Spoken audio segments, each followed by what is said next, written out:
Hello, this is Monica Reinagel, and you're listening to the Nutrition Diva podcast. Welcome. As anyone who has ever had one can tell you, passing a kidney stone is not something you're likely to forget or to remember fondly.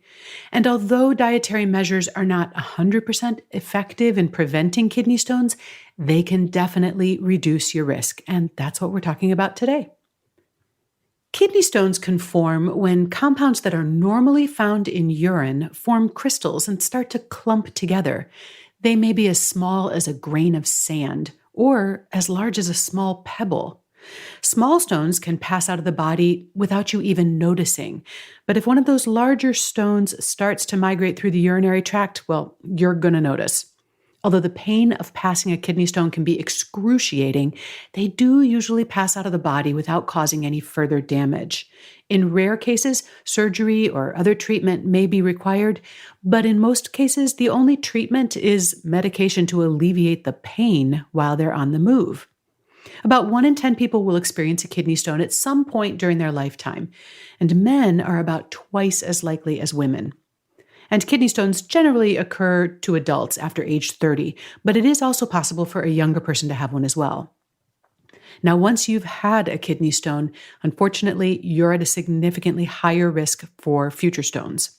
And the tendency to form kidney stones also runs in families. So if your parents or your siblings have had stones, then you might also be at increased risk.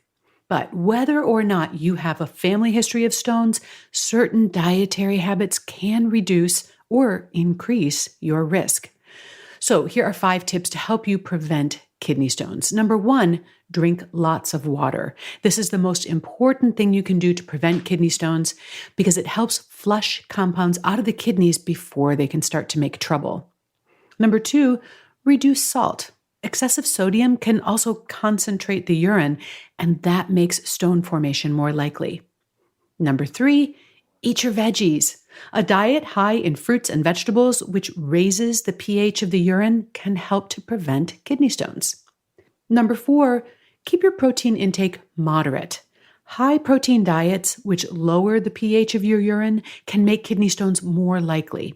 If you're nervous about kidney stones, you'll probably want to stick to a moderate protein diet and get at least some of your protein from plant sources. And number 5, get enough calcium. A low calcium diet can also increase your risk. And this surprises a lot of people because kidney stones often contain a lot of calcium. And that might suggest that too much calcium in your diet would be to blame for this, but actually it's the opposite. When your diet is higher in calcium, less of it is absorbed in the digestive tract and less ends up in your urine. The best way to get calcium is by eating a variety of calcium-containing foods, including dairy products, leafy greens, tofu, canned fish, throughout the day.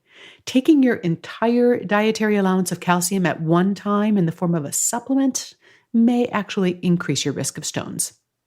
There are several different types of kidney stones. Calcium oxalate stones are by far the most common, and they account for up to 80% of kidney stones. Uric acid stones are the next most common type. Drinking more fluids, reducing sodium, avoiding excessive protein, all of that can help with either type. But there are some other specific recommendations that depend on which type of stone you tend to form. So if you're unlucky enough to pass a kidney stone, your doctor can actually analyze its composition. But even if there's no stone to analyze, blood and urine tests can also help to identify the specific cause or type of your kidney stone, and that can help you focus your prevention efforts in the right direction. As I said before, having calcium-based stones does not mean you need to avoid calcium-rich foods, but if you have a calcium oxalate stone, you definitely want to avoid foods that are high in dietary oxalates. These include spinach, rhubarb, wheat bran, and nuts, including peanuts. Now, that last one is a drag, of course, because besides being delicious, nuts are a good source of healthy fats. But here's a tip. Pistachios and chestnuts have the lowest oxalate levels of all the different types of nuts. So if you wanted to indulge in a small serving of nuts once in a while, those would probably be the best choices.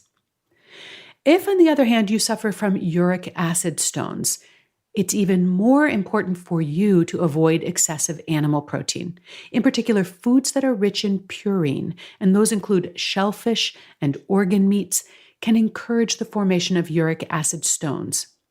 Fortunately, if uric acid is the culprit, then you don't need to be as worried about oxalates, and that means you can enjoy peanuts and other plant-based sources of protein. Diets containing dairy and eggs, but not meat, have also been found to reduce uric acid crystallization.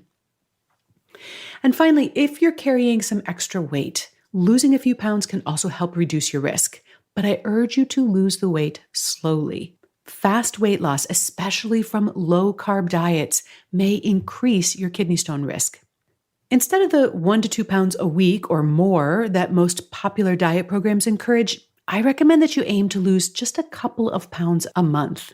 Sure, it'll take you a little bit longer, but you're likely to lose more body fat and less lean muscle that way. And more importantly, you'll have a much better chance at keeping it off long term, and that's all that really matters. In the transcript for today's show, I have links to some additional resources on kidney stone prevention, as well as on the benefits of slow weight loss. And you'll find that at quickanddirtytips.com, where the entire Nutrition Diva archives lives. And for more information about the slow weight loss program that I run with Get Fit guy Brock Armstrong, visit wayless.life. This is a year-long behavior modification program that helps you create the mindset, habits, and lifestyle that lead to weighing less without dieting. Details are at wayless.life. Our show is produced by Nathan Sems, edited by Karen Hertzberg.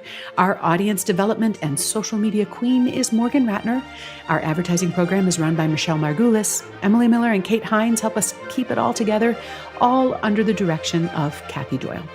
Thanks so much for listening, and I'll see you next week.